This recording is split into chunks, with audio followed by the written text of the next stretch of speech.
चूक झाल्यावर थोडं नमलं तर जगातल्या अनेक समस्या दूर होतील. श्री स्वामी समर्थ. डोळे बंद केले म्हणून संकट दूर होत नाही आणि संकट आल्याशिवाय डोळे उघडत नाही. राग आल्यावर थोडं थांबलं आणि चूक झाल्यावर थोडं नमलं तर जगातल्या अनेक समस्या दूर होतील.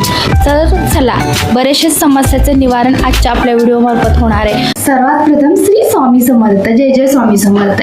तर बघा, केंद्रामध्ये प्रश्न सोडवताना बरेचसे प्रश्न येतात. त्यातले 5 प्रश्न खूप सेवेकरांचे असतात. आता ते 5 प्रश्न कोणते, तुम्हाला 5 प्रश्न सांगते आणि प्रत्येक ठिकाणी त्याचं उत्तर पण सांगते. पहिला प्रश्न, ताई सेवेला बसलं की खूप जांभ्या येतात, झोप येते. दुसरा प्रश्न, मला आता स्वामींची सेवा करायची इच्छा होत नाही. तिसरा प्रश्न, स्वामींना कोणता नवस करतात का? चौथा प्रश्न, म्हणजे ह्या ताईंना पावले, म्हणजे यांची प्रगती व्हायला लागली, अमुक व्यक्तीची प्रगती व्हायला लागली, मग माझी का नाही, मग मला सेवा करायची इच्छा होत नाही.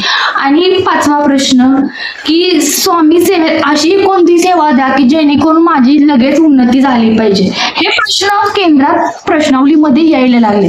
कमेंट जरी माझी कमेंटमध्ये जरी चालू असला तरी बऱ्यापैकी हेच प्रश्न आहेत. तर तुम्हाला प्रत्येक प्रश्नाचं उत्तर सांगते मी. निगेटिव्हिटी एक तुमच्या मनात धारण झालेली आहे, ती पहिली काढून टाका. पहिला प्रश्न, तुम्हाला झोप येणे, सेवेला बसला, ह्या गोष्टी आमच्या बाबतीतही झालेल्या आहेत. जांभ्या येतात. आपल्या शरीरात कुठेतरी निगेटिव्हिटी, वाईट शक्ती धारण असते, तेव्हा चांगल्या शक्तीकडे जाऊन देत नाही, आपल्याला महाराजांच्या पर्यंत पोचून देत नाही, ती वाईट शक्ती अडवत असते.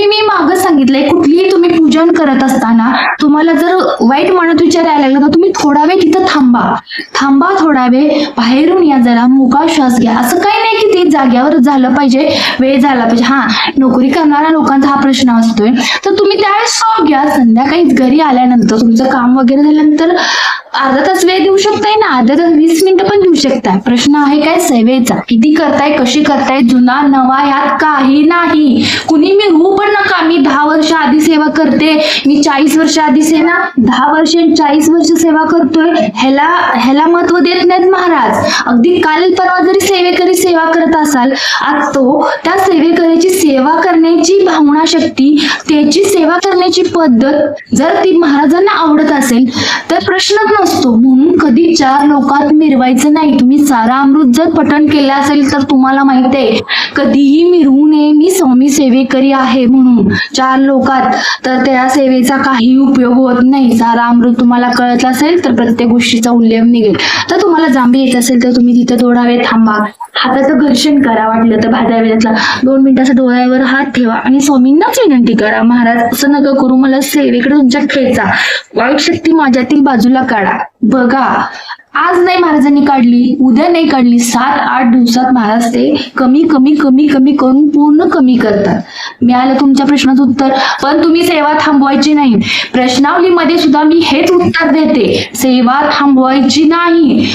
आता तुम्ही म्हणाल, लाल कागदामध्ये तुम्ही सेवा काही अशा घर्षण नाही, सांगतो तिथं तुमच्या शरीरातली वाईट शक्तीला मारा घालण्यासाठी तुम्ही तिथं महाराजांना विनंती करा, केंद्रात या, केंद्रात महाराजांशी बोला.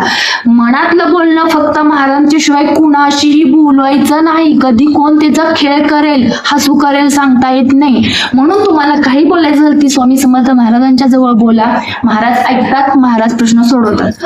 दुसरा प्रश्न, की सेवा करायला कंटाळा येतोय. का कंटाळा येतोय तुम्हाला? काम करून तुम्ही नका ना वैतागल्यासारखं सेवा करू. अदरवाईज त्या दिवशी थांबवा सेवा, 2 दिवस थांबवा, 8 दिवस स्टॉप घ्या, 8 दिवसापासून फ्रेश व्हा सेवेला. तरीही तुम्हाला कुठं मन खचत असते तर तुम्ही 2-3 दिवस केंद्रात जावा, तिथली सेवा बघा.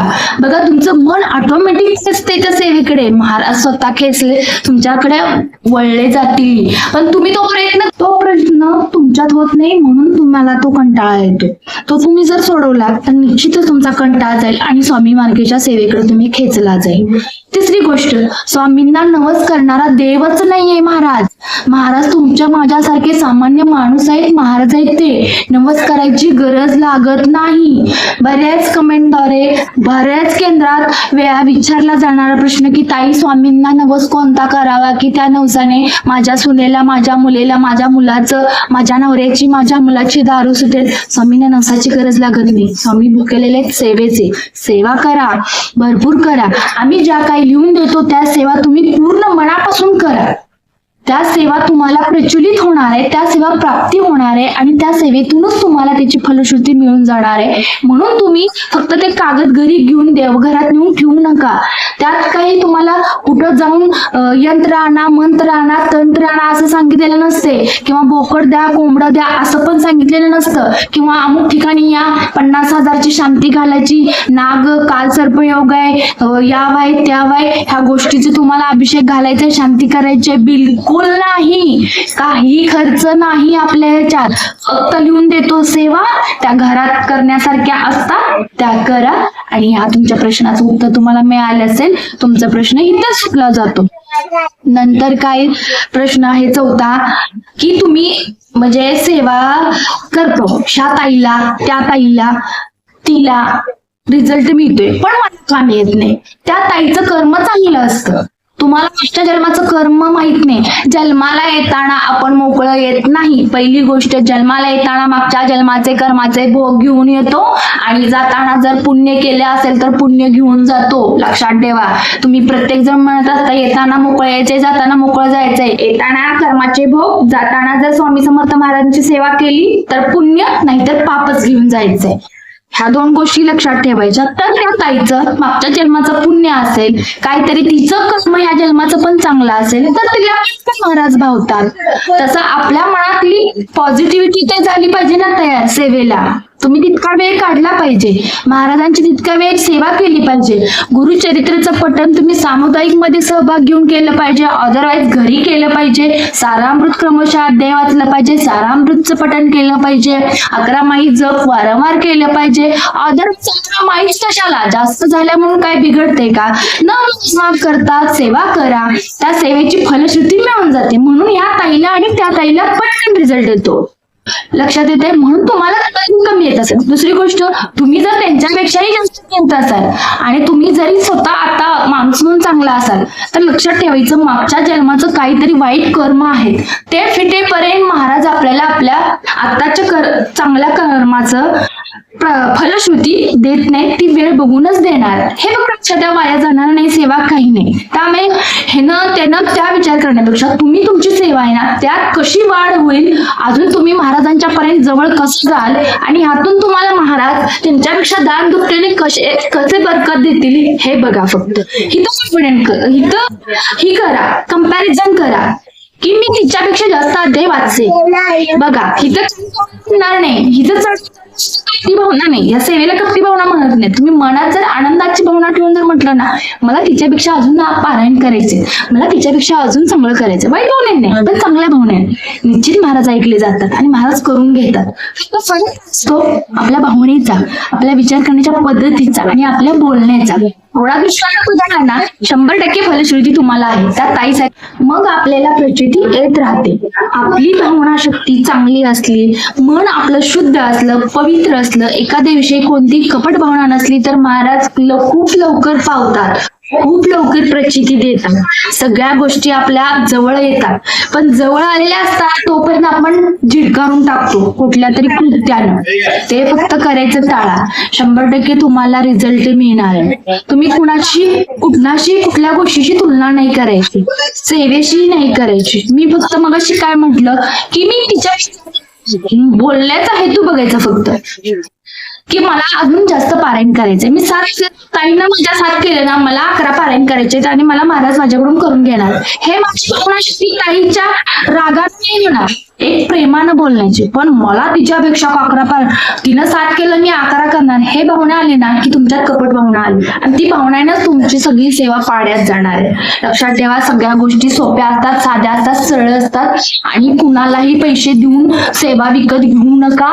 त्या सेवा काही गोष्टी बिलकुल सही नसतात आणि कसं असतं कुठल्याही भावनेला फसू नका. आपण अडकलं की माहित असतं की काही पण करून आपण नाही ऋण काढून ते गोष्टी करायला जातो, परंतु परंतु चटका बसल्यानंतर लक्षात येतं की आपण ती गोष्ट चुकीची केली. आपल्या केंद्रात एक रुपया लागत नाही, कुठलाही खर्च लागत नाही. फक्त वेळ काढा, सेवा करा. दिलेल्या सेवा आहेत त्या मनापासून करा. कागद लिहून दिला आणि घरात आणून ठेवा असं करू नका. तुम्हाला कोणाला पैसे द्यायचे नाही, कुठं जाऊन शांती करायची नाही, कुठं काही करायचं नाही. आपल्या केंद्रात येऊन फक्त स्वामींना आज्ञा करायची. तुमचं काही दुःख जसं त्या लोकांना जाऊन सांगतात की नाही पत्रिका घेऊन, किंवा काही आता युट्यूबवर सुद्धा निघालेत बघा, पैसे घेऊन सेवा देतात आणि त्याची प्रचिती यावं नाही. हो, चांगल्या सेवेकऱ्याकडून सेवा घ्या. केंद्रात या. आपले स्वामी महाराज परमपूज्य गुरु माऊलींनी योग्य ते सेवेकरी निवडलेले आहेत की त्यांची पात्रता तितक्यापर्यंत गेलेली आहे, तितकी सेवा त्यांची झालेली आहे, म्हणून त्यांची नेमणूक प्रश्न सोडवायला बसवलेल्या त्या स्टुलावर बसवलेल्याचं काम केलंय. हे परमपूज्य सद्गुरु गुरु माऊली यांच्या कृपा आशीर्वादाने ते लोकांना प्रचिती म्हणजे त्या लोकांना तिथपर्यंत मान मिळालेला आहे. म्हणून आज आमचे प्रश्न सुटले गेलेले आहेत आणि केंद्रातूनच त्या सेवा घ्यायच्या. तिथं एक रुपया सुद्धा लागत नाही. फक्त वेळ घेऊन जायचं आणि त्या सेवा घेऊन तिथून पासून सेवा करायच्या. कोंबडं बोकड कुठली शांती, कुठली गोष्ट काही करायचं नाही. कुठल्याही गोष्टीला फसवू नका. कुठेही कुणाला पैसे देऊ नका. कोणीही पैसे मार्फत सेवा कुठलीही चांगली असेल योग्य माणसाकडून घेतलेली सेवा योग्य ठिकाणी लागू राहते. कपटी माणसाकडून घेतलेली सेवा कधी सफल होत नाही, ती वाईटातच जाते. जसं म्हणतं की नाही आपण, वाईटकडे गेलं की वाईटच गोष्ट घडते, चांगल्याकडे गेलं की चांगलंच घडतं. अशा प्रकारे असते. चांगल्या व्यक्तीकडून घेतलेलं चांगलंच होतं आणि वाईट व्यक्तीकडून घेतलेली गोष्ट वाईट होते. तुम्हाला जर पटत असेल तर निश्चितच कमेंटद्वारे सांगा आणि आपल्या चॅनलला लाईक करा, सबस्क्राईब करा, छोटीशी स्वामी समर्थाची कमेंट करा. शेजारी बेल आयकॉनवर क्लिक करा विसरू नका, जेणेकरून नवीन येणारे व्हिडिओचे नोटिफिकेशन सर्वात प्रथम तुम्हाला मिळून जातील. आणि सगळ्यात महत्त्वाचे, तुमचे काही प्रश्न असो तुम्ही कमेंटद्वारे बिनधास्त विचारा. एक रुपयाही न देता तुमच्या प्रश्नाचे निवारण केले जाईल. फक्त दिलेली सेवा तुम्ही मनापासून सकारात्मक भावनेने करा. प्रश्न तुमचे कसे सोडले जातात हे स्वामी महाराज बघा, कारण सोडवणारे मी नाहीये, महाराज